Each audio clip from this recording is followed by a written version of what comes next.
Como nossos trabalhadores ao redor do mundo devem pregar o Evangelho nos locais de trabalho?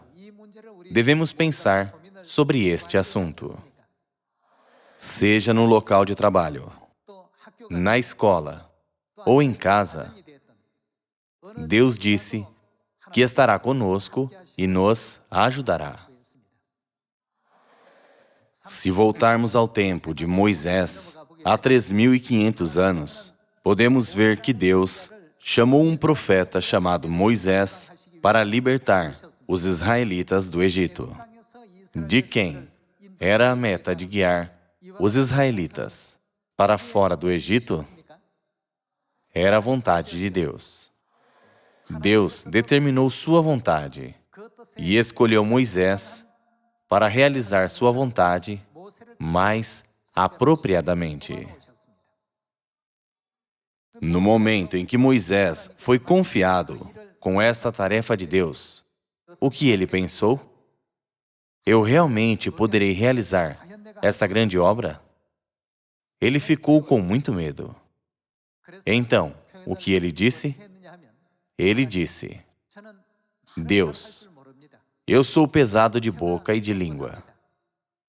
Então, como eu poderei negociar com Faraó? Conversando com Deus, ele tinha apenas um ponto de vista humano. Então, Deus disse a ele: Eu não disse que estarei contigo? Eu te ajudarei. Ao se tratar de uma obra que Deus propôs, Deus sempre escolheu profetas que eram apropriados para tal obra em cada época.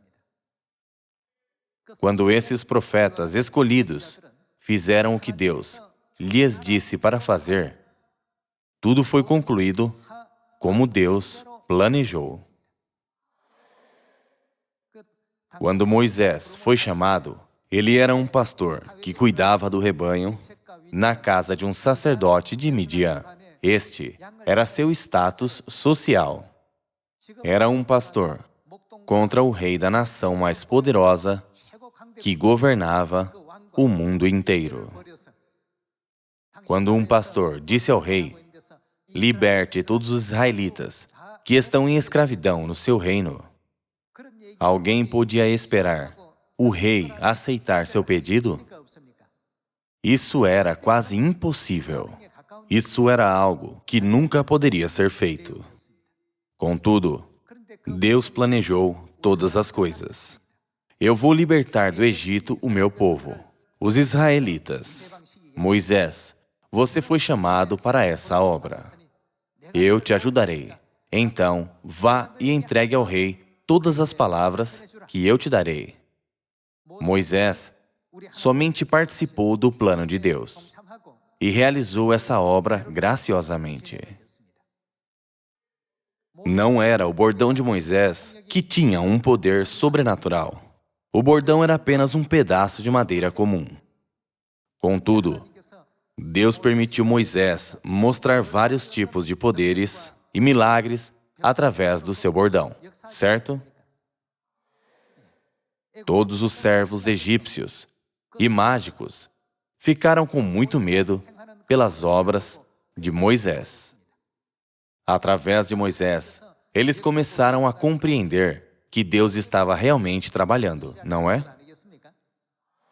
Deus emancipou todos os israelitas da escravidão do Egito, que tinha durado por mais de 400 anos, através do poder da Páscoa, e os ajudou a ir em direção à terra de Canaã, que manava leite e mel. Pessoal, quando se trata dos registros da Bíblia, nós não devemos pensar: é apenas uma história passada escrita na Bíblia. Já que Deus, que permitiu isso acontecer, está planejando algo para esta época também. Em cada época, quando Deus planejou algo, Ele chamou os que são mais necessários para esse plano. Deus não escolheu Gideão para salvar os israelitas quando eles eram escravos dos midianitas. Deus planejou libertar os israelitas dos midianitas e chamou Gideão. Quando Deus chamou Gideão, o que Gideão disse? Ó Senhor, como eu posso realizar essa grande obra? Eu sou da família mais fraca dentre as 12 tribos de Israel. Como eu posso salvar os israelitas das mãos dos midianitas? Então, o que Deus disse? Deus disse, eu te ajudarei. Deus também disse a Moisés, eu te ajudarei. O que Moisés fez também foi uma grande obra que parecia impossível pelos pensamentos humanos e que nós não podíamos sequer imaginar. Quando foi dito a Gideão, vá e liberte os israelitas de toda a opressão dos midianitas, do ponto de vista e pensamento de Gideão, Midian parecia um reino poderoso, com grande poder nacional. Contudo, Deus disse, vá e liberte todos os israelitas dos midianitas. Primeiro, Deus faz um plano. Deus planeja primeiro, chama os humanos e lhes dá uma oportunidade de fazer a obra em questão. Moisés foi um dos que teve essa oportunidade, e Gideão também teve essa oportunidade. Com a promessa de que Deus o ajudaria, Gideão fez um grande esforço para salvar os israelitas que estavam sob o poder dos midianitas. Israel tinha que lutar contra o exército midianita, que tinha 135.000 soldados e muitas armas. Quando os israelitas se reuniram, eles tinham cerca de 32.000 pessoas. O exército midianita tinha 135.000 soldados. Contudo, Deus, que disse que ajudaria, sugeriu algo que não parecia que iria ajudá-los. 32.000 é muito. Reduza o número. Naquela época, era força contra força. Em outras palavras, aquele que tinha mais pessoas estava em vantagem na batalha. O inimigo tinha 135.000 soldados, e Israel tinha apenas 32.000 soldados. Mas Deus disse a ele para reduzir o número. Gideão tinha que obedecer a palavra de Deus. Ele reduziu o número. Mande de volta todos os que tremem de medo. Deus deu esse mandamento. Assim, 22.000 homens deixaram aquele lugar, e sobraram 10.000 lá. Deus disse que ainda era muito. E disse, reduza mais. Ainda são muitos. Não era uma situação fácil para Gideão. Contudo, já que todos os planos estavam sendo guiados por Deus, Gideão obedeceu a Deus até o fim. Depois de ele fazer isso, restou 300 homens no final. 135.000 contra 300. Segundo os pensamentos humanos, essa era uma batalha que os israelitas nunca poderiam vencer. Contudo, havia o grande plano de Deus. Eles fizeram um ataque repentino à noite. Deus os fez esconder tochas nos cântaros, quebrar os cântaros no meio da noite e levantar suas tochas ao alto, gritando, espada pelo Senhor e por Gideão. Os inimigos dos israelitas acordaram assustados com o grito deles, mas estava muito escuro. Então eles pensaram que os inimigos já tinham invadido o acampamento deles, e eles se atacaram, pensando que quem eles viam era seu inimigo. Foi assim que o exército midianita foi totalmente derrotado naquele dia, certo? Hoje, eu gostaria de compartilhar isso com vocês, porque vocês podem pensar, eu realmente posso fazer essa obra? Isso parece muito difícil. Eu não acho que dará certo. Moisés sempre esteve neste tipo de situação e aconteceu com Gideão também. Contudo, como foram os resultados? Tudo foi cumprido conforme Deus planejou. Nós podemos confirmar isso através da história que serve como uma sombra. Na Epístola aos Romanos, capítulo 15, versículo 4, diz que tudo o que foi escrito no passado foi escrito para o nosso ensino, certo? Qual é a lição que devemos aprender de lá? Qual é a lição que devemos aprender pela história de Moisés e pela história de Josué e pela história de Gideão? Deus sempre faz um grande plano e chamou os profetas para que eles possam realizar a obra. Deus chama aqueles que não parecem ser apropriados para a obra. Ele chama aqueles que parecem estar faltando em muitos aspectos. Ele chama aqueles que parecem fracos. Em sua primeira vinda, Jesus veio a esta terra com um grande plano do Evangelho para salvar a humanidade. Ele escolheu os seus discípulos. Havia muitas pessoas famosas, como os fariseus e os escribas, e muitas pessoas educadas, e pessoas que eram experientes na política. Ele poderia tê-las feito seus discípulos ou não. Sim, ele poderia. Mas, estranhamente, ele não as usou. Quando vocês veem aqueles que Deus usou, os que pareciam um pouco fracos e os que não pareciam poder realizar a tarefa de Deus foram escolhidos. Moisés foi assim, e Gideão também era inadequado. Contudo, Deus sempre fez tudo ocorrer da maneira que Ele planejou. Mesmo se Moisés não estivesse lá e outra pessoa estivesse em sua posição, o que teria acontecido com o plano de Deus? Teria sido cumprido. Se outra pessoa, não Gideão, tivesse sido chamada para o plano de Deus, essa pessoa teria sido uma pessoa muito abençoada. Quem quer que seja escolhido, o plano de Deus é cumprido. Por quê? Porque é o plano de Deus. Em 2016, nossa Mãe Celestial declarou a vontade do céu de pregar a todas as pessoas do mundo inteiro. E todas as igrejas ao redor do mundo fizeram uma resolução de pregar a todas as pessoas do mundo inteiro. Como nós realizamos as palavras da Mãe, Sião foi estabelecida em todas as 7.000 regiões do Evangelho e estão operando. As trevas estão se retirando pouco a pouco e a luz da verdade está iluminando cada vez mais. Uma igreja cultivada se torna uma igreja independente. E essa igreja independente pode cultivar outra região. Se cada igreja cultivar mais uma região, o mundo inteiro será evangelizado em um futuro muito próximo. De quem é o plano de pregar este evangelho em Samaria e até aos confins da terra? Não é o plano de vocês, nem meu plano. Aquele que primeiro fez este plano e nos confiou com esta obra foi Deus. Nós somos apenas aqueles que receberam a missão, assim como Gideão e Moisés. Nós não fizemos este plano. Contudo, até onde Deus disse que este evangelho será certamente pregado, Deus disse: eu farei este evangelho ser pregado em Samaria e até aos confins da terra.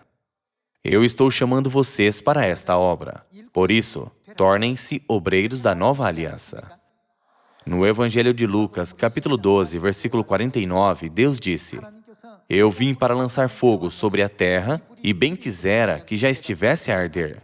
Tenho, porém, um batismo com o qual hei de ser batizado, e quanto me angustio até que o mesmo se realize. Isto significa: não há nada que eu queira mais do que este evangelho ser pregado por todo o mundo, não é? Contudo, ele se angustia muito, até que o mesmo se realize. Porque seus filhos não entendem quão grande é essa obra, ainda que seja uma obra tão valiosa. Deus se sente angustiado por não estarmos orando nem pregando.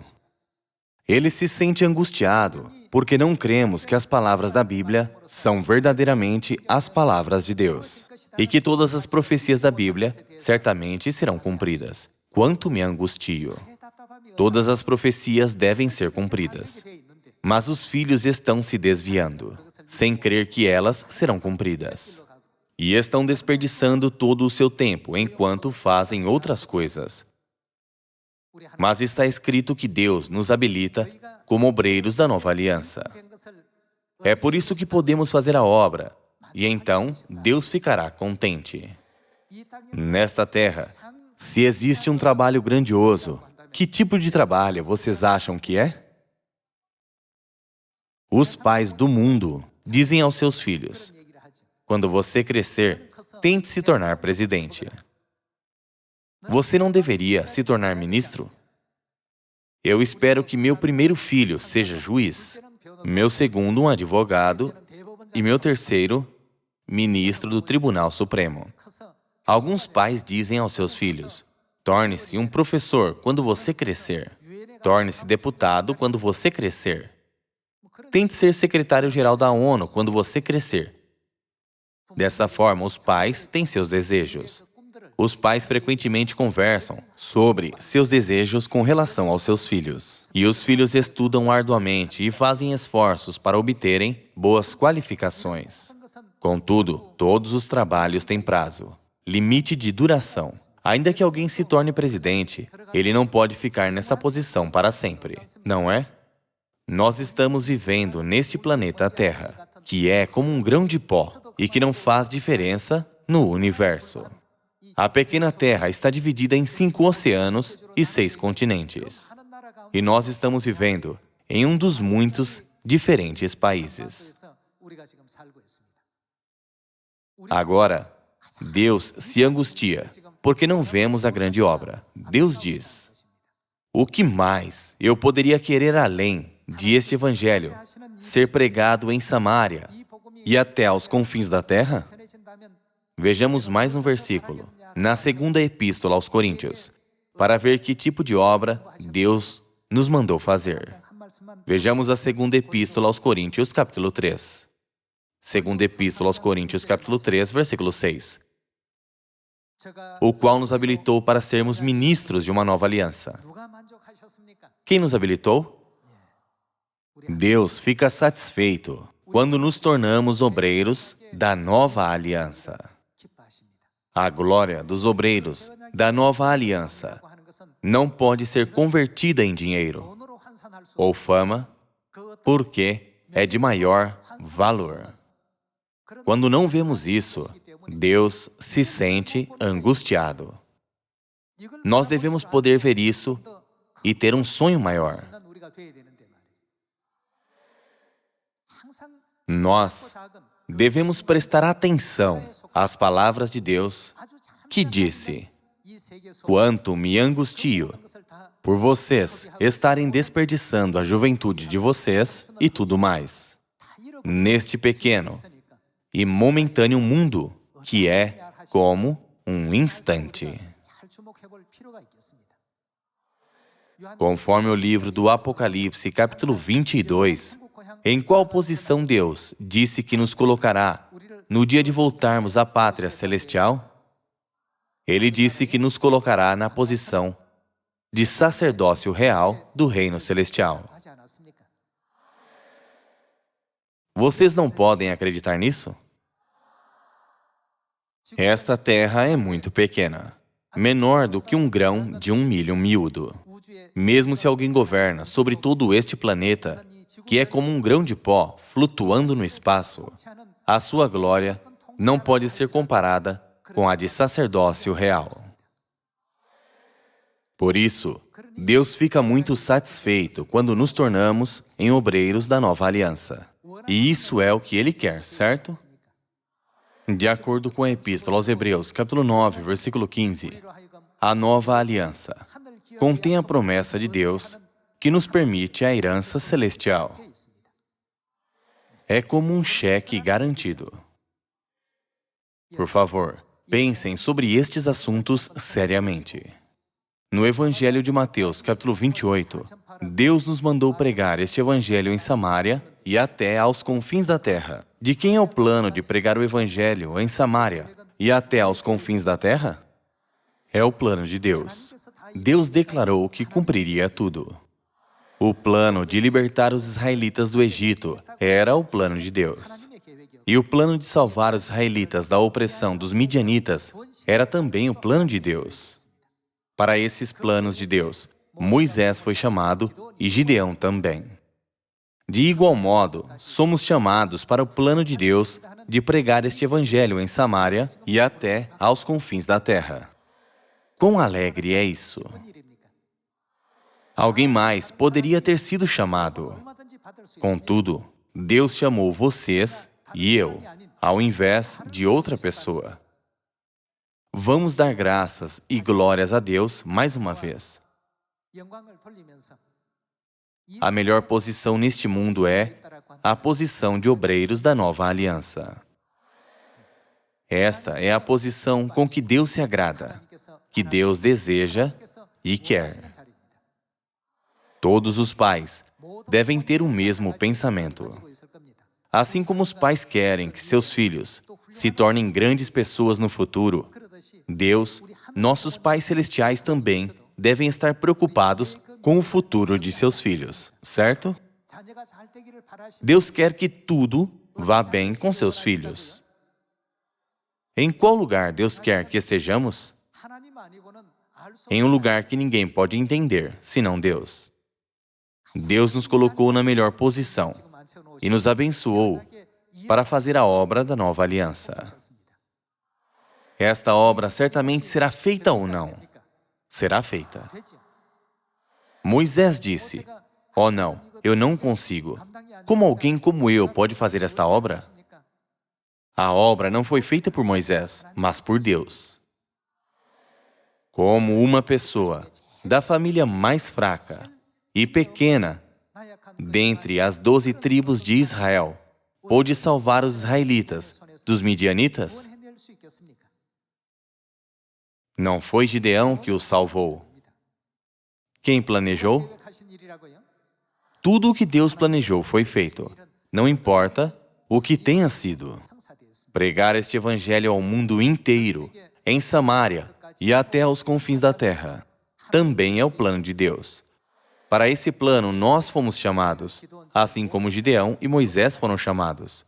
Nós somos sortudos, porque isso é algo que seria feito, ainda que Deus tivesse chamado outro alguém.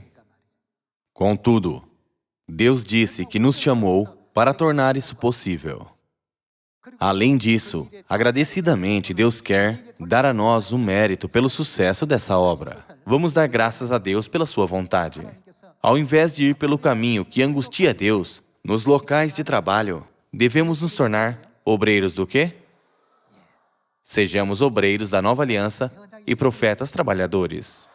Estudantes, sejam profetas estudantes na escola. E donas de casa, profetas em casa. Ao fazer isso, vamos todos realizar o papel de profetas nos lugares que estivermos. Quando vocês olham para a história de José, ele trabalhou fielmente quando estava trabalhando na casa de Potifar. Potifar era o ministro do Egito. Ele confiava em José. Ele pensou, eu posso confiar nele em tudo, já que trabalha tão fielmente. José não era indiferente como os demais. Ele era fiel com o trabalho que lhe fora designado. Já que ele trabalhava fielmente, as pessoas ao seu redor olhavam para ele diferentemente. No final, ele chegou a ser governador do Egito e fez o possível para os israelitas virem para a região de Gozém, no Egito. Quando houve 7 anos de fome e todos estavam morrendo de fome, os israelitas desfrutaram da abundância e puderam glorificar a Deus. Desta forma, trabalhem com diligência nos seus locais de trabalho. E aqueles que pregam na linha de frente, por favor, façam o seu melhor para a obra do Evangelho. Os obreiros da nova aliança não são apenas aqueles que saem com suas bolsas, mas também os que pregam o Evangelho no seu local de trabalho. E há também muitos obreiros da nova aliança na escola, na política, no mundo acadêmico, no campo financeiro e nas emissoras de transmissão. Todos estão entregando a vontade de Deus para as pessoas em todas as classes sociais. Nosso objetivo de vida não deve ser apenas comer 3 vezes ao dia. Mas é melhor que não nos esqueçamos dos nossos papéis como profetas trabalhadores. Como a mãe disse, os trabalhadores devem pregar nos locais de trabalho, militares no exército, estudantes na escola e donas de casa em sua vizinhança. A mãe disse, onde estivermos, se pregamos a nova aliança de Deus, todos nós somos obreiros da nova aliança. Assim, vamos mostrar a glória do pai e da mãe nos nossos locais de trabalho. Vamos abrir os nossos olhos espirituais um pouco mais, para ver se estamos realizando bem o nosso dever como obreiros da nova aliança e pensemos mais uma vez qual é o nosso verdadeiro objetivo. Eu peço a vocês que se tornem os jovens de Sião, que tomam um grande papel em realizar a missão profetizada, como protagonistas da profecia, e recebam qualificação e posição como sacerdócio real quando formos ao céu. Com isso, eu gostaria de concluir as palavras de hoje. Muito obrigado.